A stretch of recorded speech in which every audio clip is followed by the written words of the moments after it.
What's up everybody, Dakota Shane here. I'm the co-founder of Copy Buffs. We're a copywriting agency based right here in Los Angeles. And I'm also a columnist for Inc. magazine where I talk about anything and everything related to content marketing.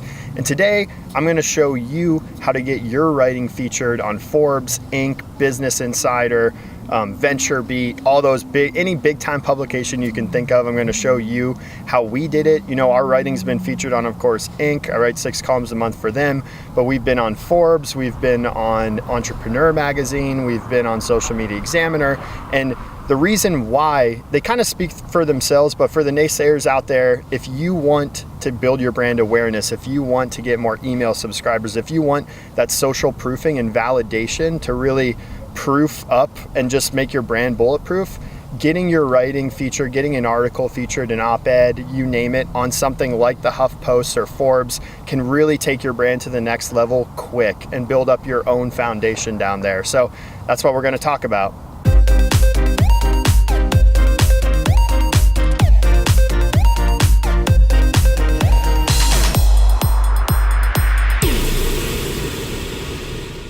And the first question that I want to address is why even try this in the first place? You know, with all the clickbaity stuff going on and people's attention kind of veering away from these more traditional publications, a lot of people might be asking, well, why even consider trying to get your writing featured? And no matter what's going on that end, there's a lot of reasons too. The main one is, for one, these platforms, these publications have a built-in audience that'll, unless you write a blog with 1 million readers already that you started, this will be your biggest audience you will have so far with your writing. And this really is a great way to validate yourself as a writer, as a business, as a brand, to just put that stamp of approval and really help build your thought leadership.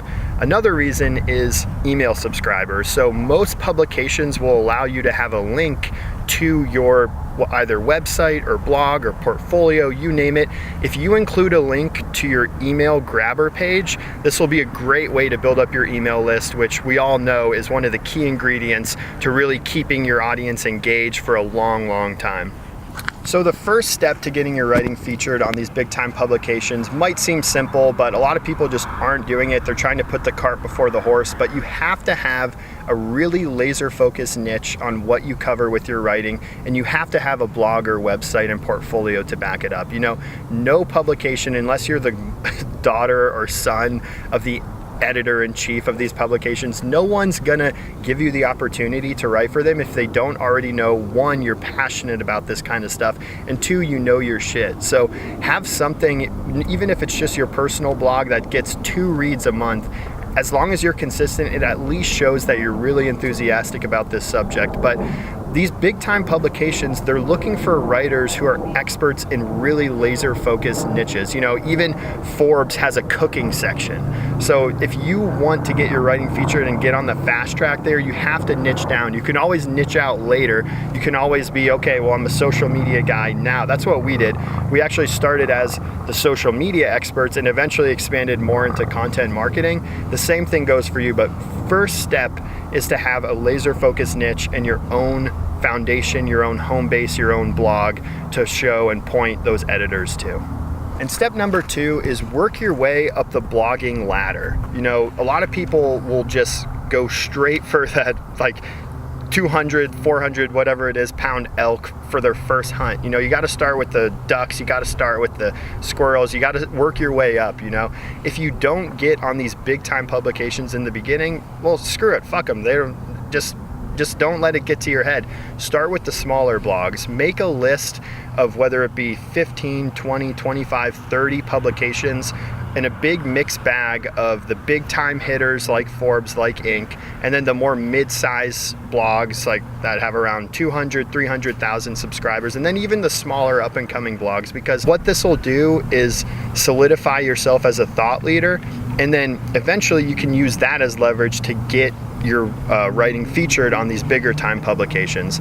And what we actually did was, when I started writing, I started on Medium, which really you don't need any credentials for. It's like the YouTube for written content. So I started out there, had some articles do really well, and then I used that as leverage to get on a slightly bigger blog, Social Media Explorer, and then eventually use that as leverage to work my way up the ladder to Inc. right now. And then that's getting us book deals, that's getting us email subscribers, that's getting us speaking engagements, clients for our agency, you name it. But you got to start small, work your way up the ladder if you can't get to the top right away, and just stick to the process. Step number 3 is network with other columnists the right way. You know, I get inquiries, emails, LinkedIn messages, Instagram DMs almost every single day with people either that are aspiring columnists or aspiring thought leaders, entrepreneurs trying to get PR. And I just gotta say, 95% of them are shitty. They're horse shit, like self-aggrandizing, self-serving bullshit. And I'm gonna show you the right way to network with columnists. First and foremost, how can you add value to their audience? So when you reach out to these columnists, for one, start like just completely non-self-serving. Add value, thoughtfully comment using Twitter or LinkedIn on their posts and really say like what struck you, what nuggets in your article helped you. And this will actually help you build an authentic relationship with them. What doesn't work is going straight for the neck, like, hey, how do I get on Inc? Hey, I'll set up a Skype call. When are you free? What the fuck? I don't know you. There's no way I'm hopping on the phone with you. Like, like, can you cover my startup? How do I get on Inc? Blah, blah, blah, blah, blah, blah, blah. It doesn't work. You have to build up really mutually beneficial relationships with columnists and influencers and brands and blogs. And you can do it from the ground up using Twitter. So that's how you do it. Always put them first and yourself second, and eventually that'll help you getting in. They might CC you in on an email, make an intro for you with the editor-in-chief, you name it, but you got to do it the right way. All right, step number 4 is it's all about the proof points. You know, it's about how you position yourself as a writer, as a thought leader, as a company. You know, you have to have, these editors aren't just gonna like pick schmucks to get featured on their publications, especially if you're trying to get a more recurring, like consistent columnist schedule. They want to know you're passionate and that your content is resonating. So no matter what that is, if you had a YouTube video go viral, if you had a LinkedIn post go viral, use those as proof points. If you've built an email newsletter from 0 to 1,000, use proof points, build your case. Go back to your high school and college days. What proof points, what support, what evidence do you have to prove? And I'm talking percentages, I'm talking 3-point X's, I'm talking industry averages. Make a case for yourself that your content is resonating and people are valuing your content, whether you are screenshotting comments that people have left on your blog posts, you name it. Anything to help put these editors and editors-in-chief's minds at ease will help you in the long run and short run. Step number 5 is the final one. You have to be persistent and be consistent. Don't let these rejections get you discouraged. You know, this stuff takes time. I got rejected, I think 4 or 5 times before I actually got on Inc. I've gotten like rejected close to 40 times for my book proposal before actually getting an agent to sign on. This stuff takes time, but what you can always do is be writing and publishing content on social media, on your blog, on your website in the meantime, which will only help to enhance your brand and increase your chances of eventually landing for them. So don't stop writing. Don't stop trying to do this. Make this a process you do every 3 to 6 months, but keep going and it'll pay off. Thanks for listening. I hope this added value. I hope you apply this framework to get your writing featured on these big time publications. It's possible if you make the right moves. If you found value in this, be sure and leave us a thumbs up, comment, subscribe, and also head on over to our website and our blog, copybuffs.com. You can click on the blog. We create a lot of valuable content on a weekly basis, if not multiple times per week.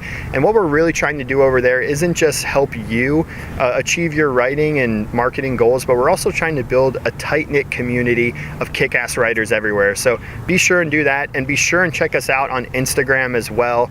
We're just at CopyBuffs. We're posting a lot of funny content over there, but also building a community of kick-ass writers over there as well. So thanks for watching, and we'll see you next time.